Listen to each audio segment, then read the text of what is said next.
20th Regiment 6th Company Commander, Officer Cadet Hasnan Galip, killed at Sedil Bahir. Alfred McMurdy died at Ariburnu on December 8th. Private Mehmet, son of Recep, from Bojane village of Beykoz, killed at Anafartalar, wearing his Balkan War uniform. Edward Doves died on August 16th. 36th Regiment, 2nd Platoon Commander, Major Mehet, killed at Anafartalar. William Murray died on August 16th. Why? On August 1st, 1914, with Germany's declaration of war on Russia, the world was thrown into the embrace of a great fire. From then on, the only thing that mattered was military plans. The war quickly spread across the entire world, Europe first and foremost. Everyone was taking their place in this bloody struggle. The Ottoman state had entered the war alongside Germany and suddenly found itself in the middle of a ring of fire. On a front stretching from the Caucasus to the Arab deserts, the Ottomans were fighting for their lives. In the south, they would face betrayal by the Arabs.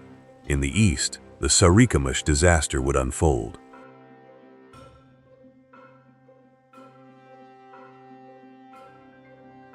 Not to the enemy, but to the cold.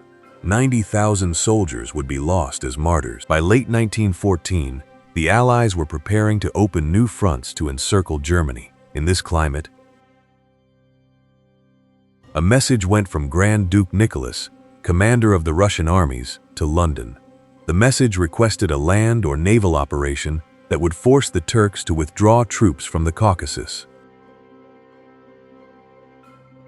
This is how the Gallipoli drama began. April 25, 1915, 06:22 a.m. The southernmost tip of the Gallipoli Peninsula, V Beach, Ertugrul Cove. The water is freezing. The SS River Clyde, a massive 130-meter-long, 4,000-ton collier, is steaming toward the shore at full speed. The ship's bow violently rams into the sand.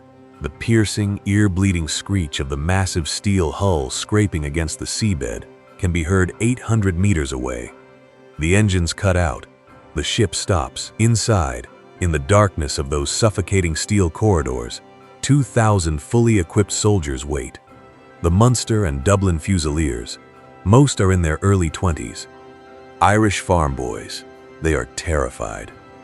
In the massive ship's cargo hold, the stench of sweat, wet wool, coal dust, and vomit mixes together.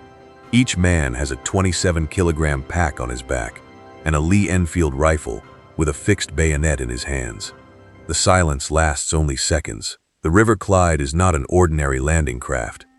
It is a modern Trojan Horse, personally designed by General Ian Hamilton. Instead of slowly unloading soldiers in open lifeboats, the plan is to drive this colossal ship directly into the heart of the beach and vomit 2,000 men onto the sand in seconds through makeshift wooden doors cut into its sides. Flawless mathematics. Everything makes sense on paper. Right before the landing, the British Royal Navy pounded the shore with 4,650 heavy artillery shells for exactly 120 minutes. Massive craters were torn into the beach. Tons of earth cascaded down the hillsides. British officers look at the smoking slope through their binoculars. It is physically impossible for anything to have survived there. The doors swing open with a massive metallic crash. The first light of morning floods the cargo hold. Officers' whistles echo. Forward! Get out! The Irish soldiers, shoulder to shoulder, burst down the wooden ramps into the daylight. The beach is only 20 meters away, just 20 meters. The victory march begins. And then, a sound rises from beneath the earth. 10 rounds a second, 600 rounds a minute. On the opposite slope, Ottoman machine gun squads wait, having hidden in deep tunnels meters underground during the naval bombardment, without taking a single scratch. Their hands are on the triggers. Their eyes are looking through the iron sights. Their weapons are German-made Maxim MG-08s, spitting 7.65mm bullets. Sergeant Yahya turns his barrel directly toward those open wooden doors and pulls the trigger. The front 10 British soldiers are instantly shot in the chest. The 20 men coming from behind fall on top of them. A pile of flesh forms on the narrow ramp. Bullets splinter wood, ricochet off steel, and shatter bones. Panicked soldiers jump into the water. Their 27-kilogram backpacks drag them to the bottom of the freezing sea. As those who fall into the water thrash around to keep from drowning, a relentless rain of lead pours down from above. Captain David French struggles to breathe in the blood-soaked water. A hot hole opens up in his right arm. The bullet has torn through his muscle tissue and exited. The water around him turns from brown to bright red in seconds. Thousands of gallons of blood mix into the salty water of the Aegean. Half of the 2,000 soldiers trying to land at V Beach that morning die before they even set foot on the sand. Hundreds of corpses wash ashore with the waves. A British pilot flying a reconnaissance mission overhead reaches for his radio and transmits that single, mind-numbing report to Command Center. The sea is completely dyed red. The Trojan Horse plan has collapsed because British intelligence failed to account for the Ottoman stubbornness in digging into the earth. But how did it come to this? Why did the world's largest empire, with its invincible armada, have to send its ground troops to this beach of death? The answer lies just 38 days prior to this bloody morning. March 18, 1915, 10:30 a.m.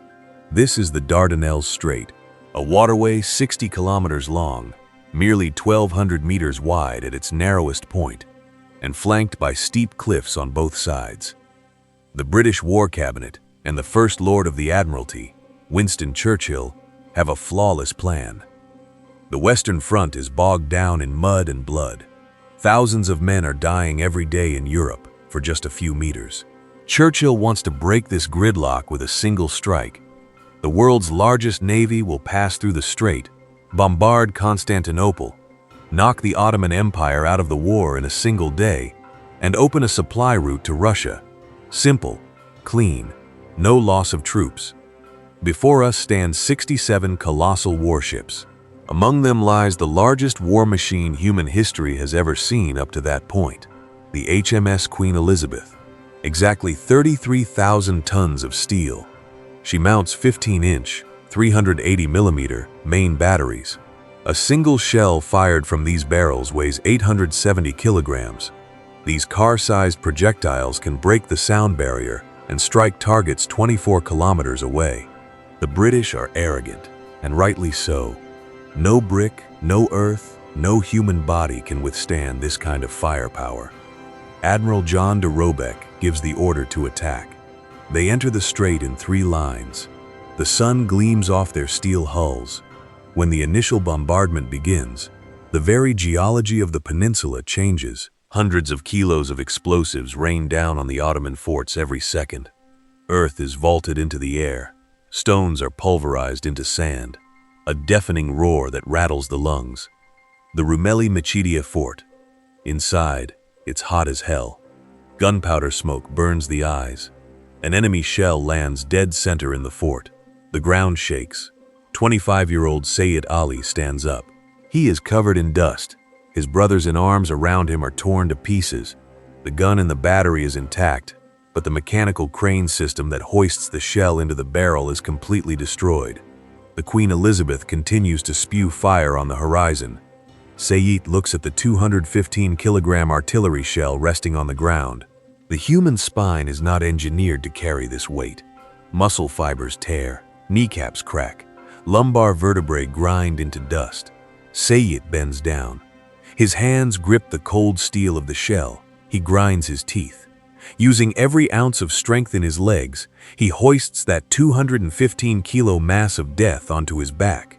The cracking sounds from his bones are drowned out by the roar of explosions. He climbs the steps one by one, panting, sweating blood. He loads the shell into the breech and pulls the lanyard. The target is the British battleship HMS Ocean. The shell pulverizes the massive ship's steering gear. The Ocean spirals out of control, spinning on its own axis. One man's spine forces the steel leviathan of the British Empire to bow. But it isn't artillery shells that ultimately destroy the British. It's water, the invisible math waiting beneath the surface. Let's rewind the clock 10 days. March 8, 1915, 02 a.m. Pitch black. An old 40-meter-long ship, silently glides through the waters of the strait. Her name is Nusret. Shivering soldiers freezing on her deck stand alongside 26 dark steel spheres, naval mines, each packed with 115 kilograms of TNT. The ship's commander is Captain Haki Bey, 40 years old. He recently suffered a severe heart attack. He should be resting in bed, but right now, he is standing on the bridge in the freezing wind. His chest tightens with every breath. There is one detail Haki Bey and mine expert Captain Nazmi know that the British do not. The laws of physics. The surface current of the Dardanelles flows from the Sea of Marmara to the Aegean at a speed of 4 knots. Meanwhile, British minesweepers can only advance at a maximum speed of 3 knots. This means British ships cannot maneuver against the current. Their bows are constantly swept left and right. In traditional naval warfare, mines are laid across the strait, from shore to shore. Haki Bey does not do this. That night, he steers the Nusret parallel to the shore, right into the dark harbor Ertugrul Bay, because he knows that when the British battleships fire and maneuver, they turn right into this exact bay to carve a wide arc. The 26 mines are dropped precisely 4.5 meters below the surface, spaced exactly 100 meters apart in a single straight line. Just 26 mines. This is the exact math that will annihilate an entire fleet. Silent, flawless, invisible. Now, let's jump back to March 18, 13:54 p.m. Admiral de Robeck orders the first line of ships to withdraw and pushes the second line forward. The pride of the French Navy, the massive 160-meter battleship Bouvet, executes its maneuver. It points its bow toward the dark harbor, slowly carving its arc. Everything is going according to plan. As the Bouvet's steel hull cuts through the water, it makes contact with one of those rusty spheres 4.5 meters below the surface. A trigger snaps.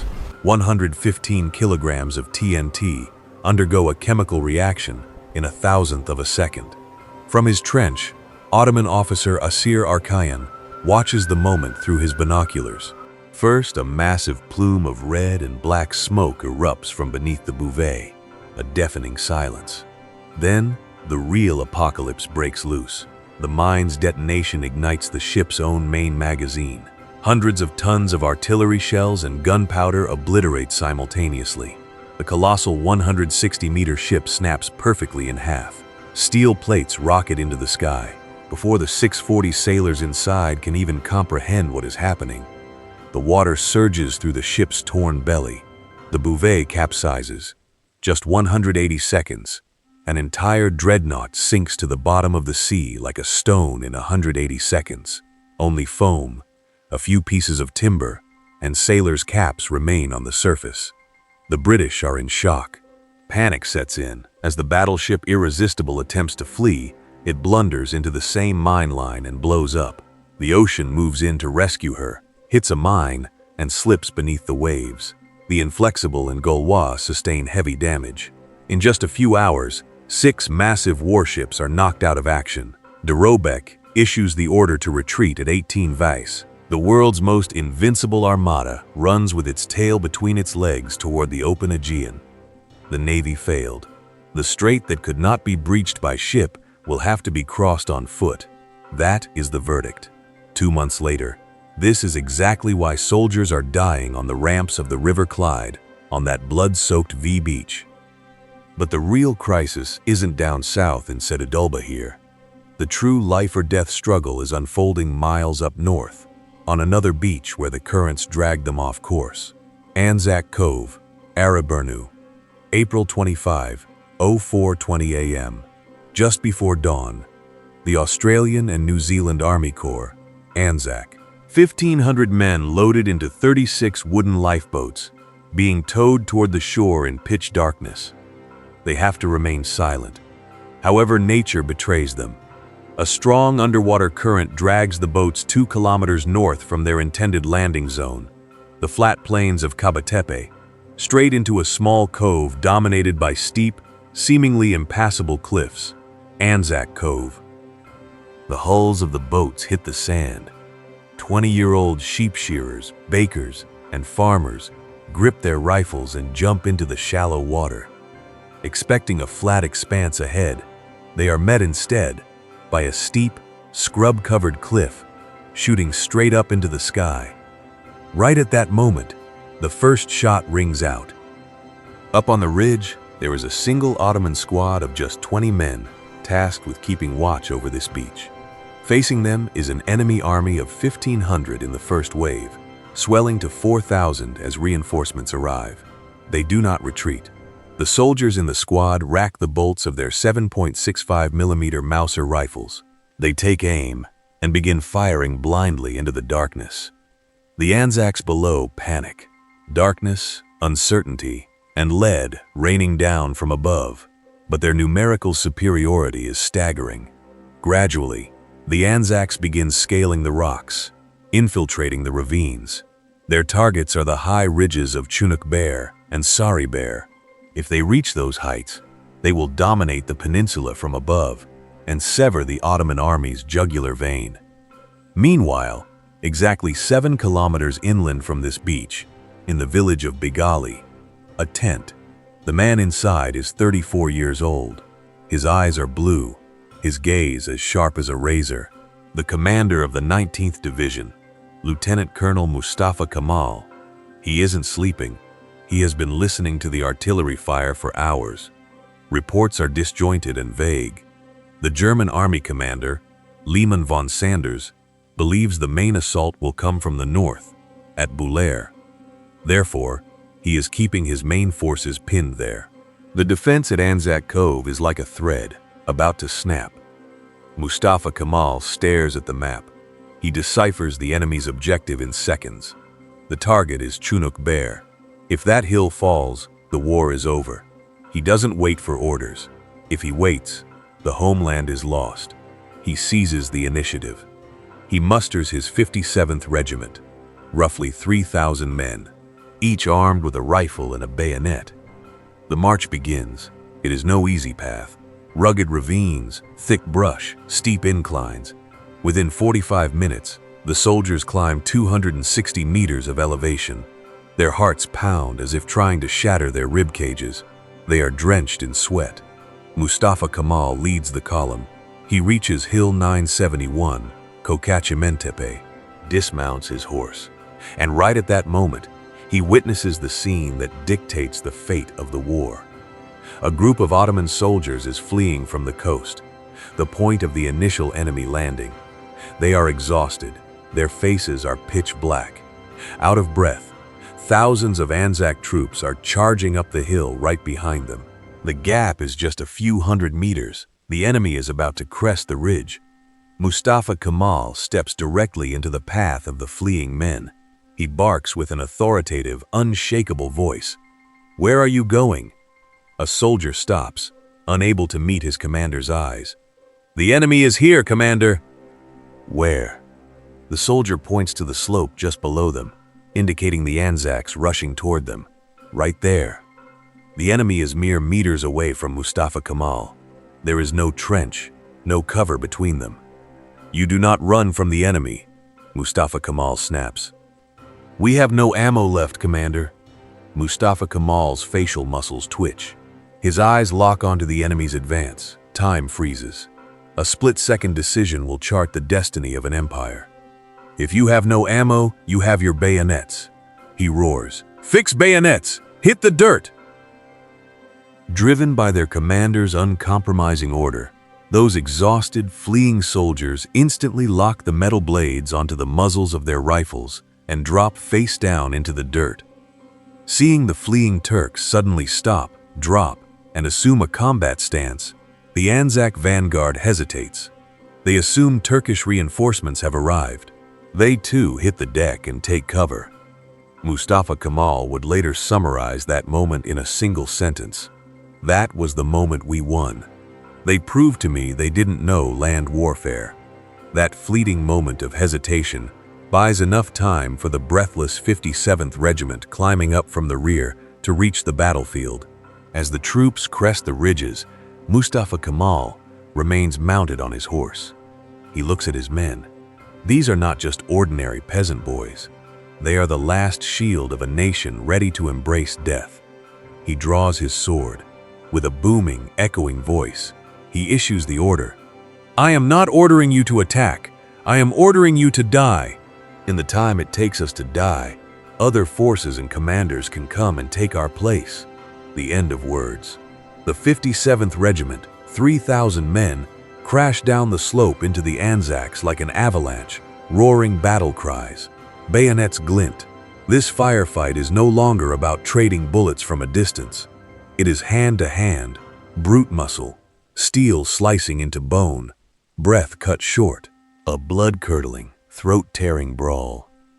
The Turkish soldier throws himself at death with such an appetite, with such absolute disregard, that the Anzac lines shatter under the sheer psychological and physical impact. The massive 10,000-strong Anzac Corps is forced to abandon the hill and scramble back toward the coast in the face of this unbelievable resistance. They are pinned down on the narrow beach of Anzac Cove.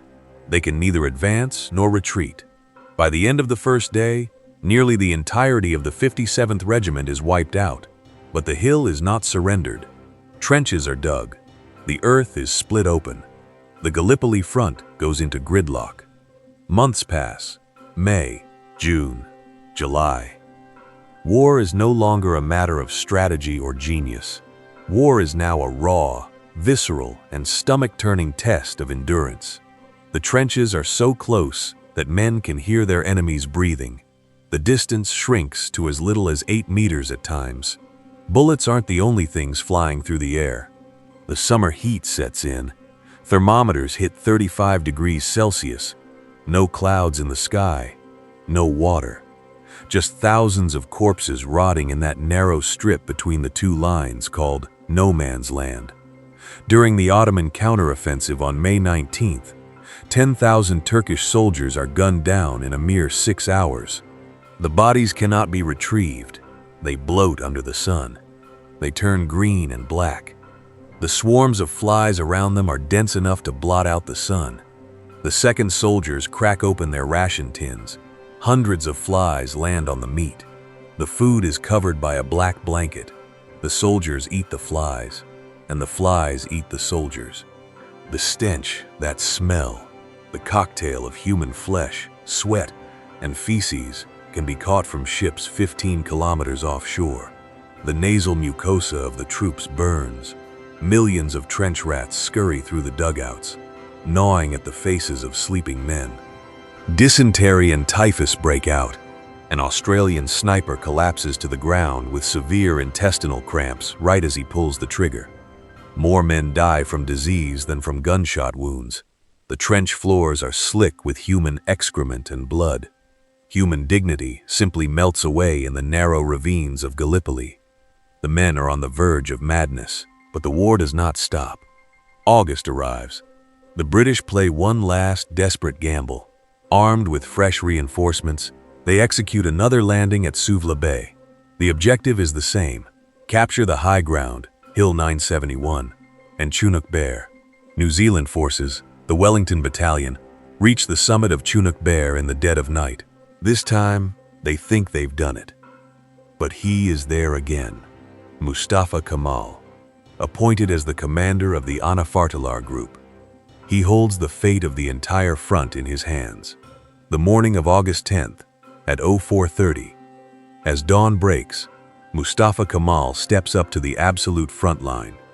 He stands in front of his troops, holding his riding crop. Thousands of Turkish soldiers with fixed bayonets watch him, holding their breath. "When I give you the signal, you will all surge forward together," Mustafa Kemal says. He walks forward. He gets so close to the enemy trenches that he can hear the New Zealanders whispering. He raises his whip in the air, then slashes it downward. A terrifying roar erupts. Turkish troops pour over the tops of their trenches. The New Zealanders are caught completely off guard. Before they even have time to chamber around, bayonets are thrust into their chests. The ridge is swept clean in a matter of minutes. The enemy is swept down the slopes toward the sea. In the midst of that firefight, a piece of shrapnel rockets straight toward Mustafa Kemal's heart. It strikes him square in the chest. but it doesn't kill him. The pocket watch in his right breast pocket is shattered to pieces. Time, once again, stands on his side and on the side of his nation. The beginning of the end. The British command brass relieves General Hamilton of his post. The reality that Gallipoli is impassable, that the stubborn Turks on those steep cliffs cannot be defeated, is finally accepted in the cold offices of London. Churchill's arrogant dream morphs into a massive graveyard where over 500,000 men have died, been crippled, or driven utterly mad. December 1915. Winter returns. A freezing chill descends on Gallipoli. Men are freezing to death in the trenches. The British plan their silence. They are not leaving the way they came. They are planning to slip away secretly, hiding under the cover of night. They rig drip rifles, tying water-filled tins to the triggers. As the water drips, the guns fire themselves. The Turks believe the enemy is still manning the trench. The morning of January 9, 1916, when Turkish patrols step into the enemy trenches, they find nothing but empty ration tins, boots stuck in the mud, and dead silence. The invincible British Armada and its colossal army are gone, leaving behind over 130,000 dead and wounded Allied troops and just as many Turkish martyrs. The First World War does not end. It will drag on for 3 more years. Millions more will die. Because aid never reached Russia, the Tsardom will collapse and revolution will spark. The map of the world will be redrawn from scratch. But on this rugged peninsula, the corpses resting on that narrow strip of sand in Gallipoli changed history. The torn muscles of the man who lifted a 215-kilo shell, those rusty spheres 4.5 meters underwater, and the fierce resolve in the eyes of the 34-year-old lieutenant colonel who told his men, "I order you to die," dismantled that massive steel machine of the Industrial Revolution, gear by gear. In real warfare, heroism isn't found in flowery words. It is hidden in the raw, flawless, and ruthless math buried in mud, blood, and gunpowder. And that math, on that beach, on that day, was calculated in favor of the Turks in a way that can never be erased. These words, spoken years after the war by Mustafa Kemal Ataturk and addressed to the Anzac soldiers, are also never forgotten. Those heroes who shed their blood on the soil of this country. You are in the land of a friendly nation here. Sleep in peace and tranquility. You lie side by side with the Mehmetchiks, mothers who sent their sons to war from distant lands. Dry your tears. Your sons are now in our bosom. They are at peace and will rest comfortably. After giving their lives on these lands, they have become our sons as well.